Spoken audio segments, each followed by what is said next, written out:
I am here on the Coin Lady channel wondering whether there is any legal certainty surrounding XRP. Is this real or was it a dream? Just because I woke up today? As I have been doing for the past 2 months or more, I believe, in light of the fact that the legal status of XRP is unambiguous. Was I just imagining things? Is that not the case? That actually transpired. Well, there's a governing body that clearly doesn't care.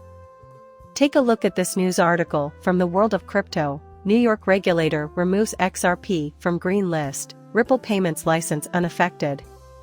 The other day, this news came out, and it just so happened to be on a day that I had taken. While I didn't upload anything new to YouTube today, I did keep up with the headlines. So, I'm glad to finally get to this topic. I'm sure many of you are aware of this, but for those who aren't, how does this occur? And it's just the Empire State in general. Where is the logic in this? Because, I'm going to tell you all I know right now. In any case, that's just strange. And I have yet to uncover a convincing explanation. I haven't been able to find any clarification on Tilba Burnett's end regarding any of this. And it's possible that I simply didn't notice something. I looked at a few other accounts, and they all seem to agree that this occurred, however no one seems to know why. Therefore, I'm not a complete no, but if any of you hearing does know, perhaps because I overlooked it, please enlighten me. But I looked through a ridiculous number of articles, and I couldn't locate anything. Oh, and I also wanted to show you the stock chart halfway through the clip. However, on US-based exchanges, XRP has surpassed all other cryptocurrencies in terms of trading volume. So, what do you think? Wasn't it meant to plummet to zero and lose its place among the top 10 cryptocurrencies by market cap? Actually, it didn't. Nowhere to go, and XRP, regardless of what the New York authorities might want, this situation remains puzzling. I should probably clarify that I have zero experience in the financial sector before continuing. Do not buy or sell anything based on anything I say or write. I am not giving financial advice. I'm just a fan who occasionally posts videos to YouTube discussing random crypto-related things for kicks. Alright, let's get started. The list of tokens that are eligible for custody and listing with the New York Department of Financial Services, NYDFS, has been revised. Yesterday, Fortune reported that the DFS has delisted more than 24 cryptocurrencies, XRP among them. The DFS delisted several other prominent cryptocurrencies alongside XRP, including Doge and Litecoin. Only 8 crypto assets, including Bitcoin, ETH, and PayPal dollars, remain on the regulator's green list. PayPal US dollar. I like it. Yet XRP, which cryptos have the widest range of applications? Nope. The DFS has been working to modernize its virtual currency and regulatory regime in the crypto industry, and this new base is a continuation of that progress. As background, for crypto oversight, the DFS regulator established the token green list. Previously, DFS licensees could self-certify whether or not they were allowed to list and hold tokens on the green list. Tokens would be added to the green list once 2 DFS license holders self-certify them for listing or custody.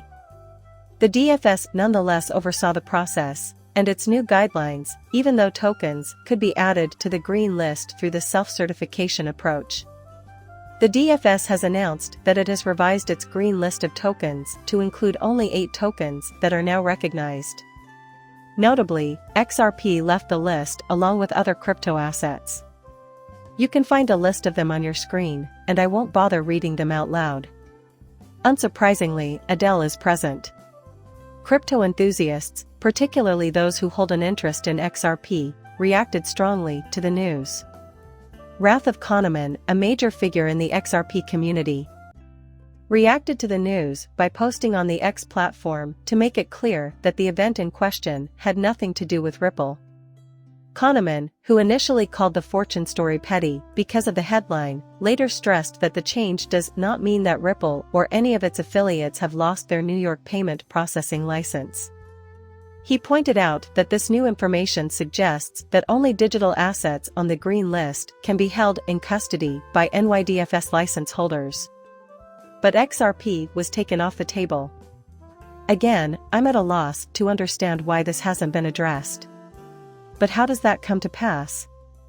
Once XRP's legal status is established, it's beyond my comprehension. Now, Attorney John Deaton wrote about this in a post. What he said is included below. Once it was established that it wasn't a security, it's not a security of any kind.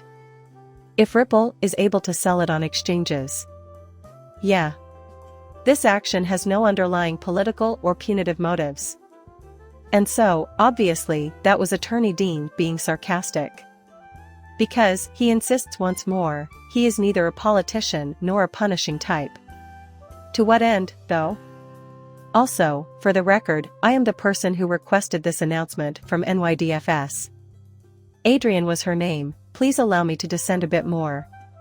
Perhaps it's true, at least according to some of these publications featuring people like Adrian Harris. Is that how you spelled it? I agree with you there.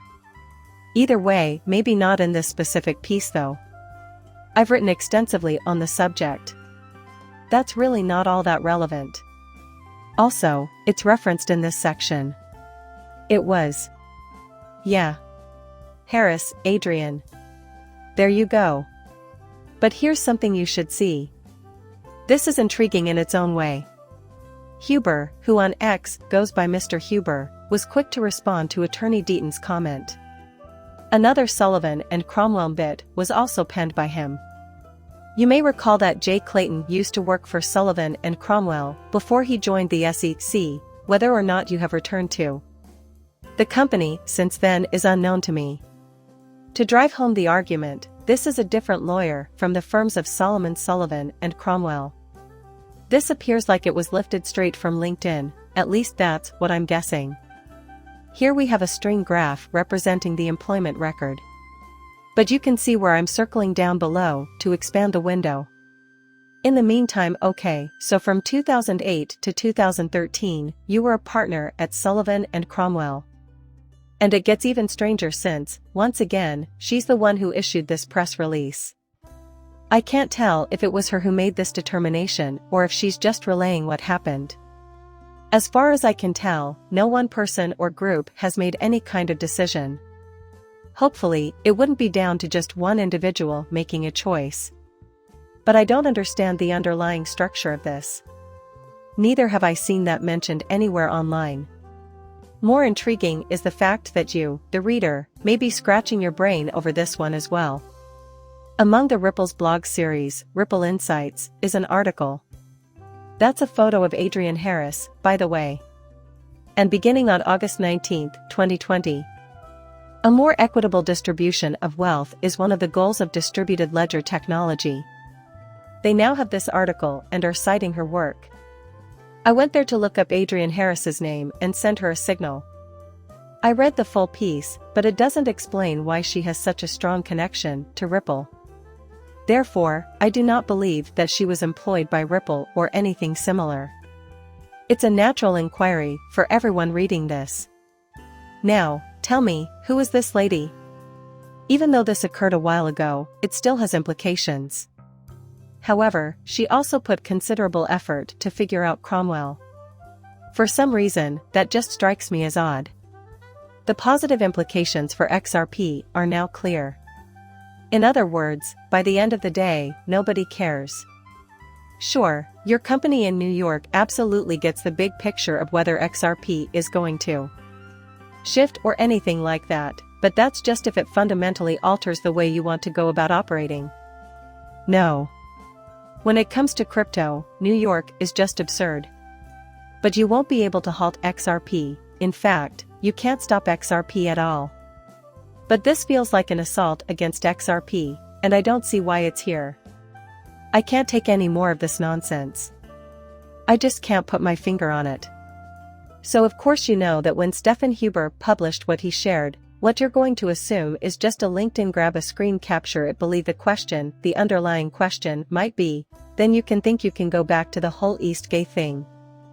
I'd rather not discuss that in this video. In any case, is there really anything there? What's in it for you, exactly? That seems like the best method to ask the question politely. Is that so? An internal driving force, perhaps? To reiterate, you will never be able to stop XRP now that its legal status is established. And now, please consider this. The following was posted on X by someone. This year, XRP has surpassed Solana as the most actively traded altcoin on the aforementioned platforms. For a brief moment, this will both be shown in full screen. Now that's interesting because, obviously, I don't think anything is drastically different in terms of violence and XRP from immediately before the settlement broke that settlement, but rather the judge's judgment, as it relates directly to XRP. The volume of XRP has been rather stable even if we look back to July 12 or even further. It's fascinating, though. This article seems to suggest that XRP jumped over the Solana bar after the election of Donald Trump a few months ago. Another person here, by the name of Boris Allegiant, claimed that XRP outperformed Solana in 2023 U.S. exchange trading volume, despite being relisted on U.S. platforms only in mid-July. 2 months have seen more XRP traded than some lots of 9 months combined. The point, I suppose, is total noise level. What happens, happens. I haven't noticed anything drastically different, but in terms of the United States especially, it blew right by it when the exchange was relisted. Wow, that's fantastic. That happened rapidly, surpassing 2 months at that rate. That's why I said, and I feel like I've been saying this a lot recently, but I couldn't mean it more sincerely. When the excitement subsides, as I believe it will when Bitcoin leads to, new XRP will play it will run. That's what I think for sure. If I'm incorrect, I'll admit it when it reaches zero, but for the time being, this is free. This is just one indicator, but I think it foreshadows bigger things to come. XRP will go through a series of melt stages, and nothing New York does will stop it. I don't give advice on money matters. Don't go out and treat yourself to something just because I say so. Please like and subscribe my channel. See you later, bye.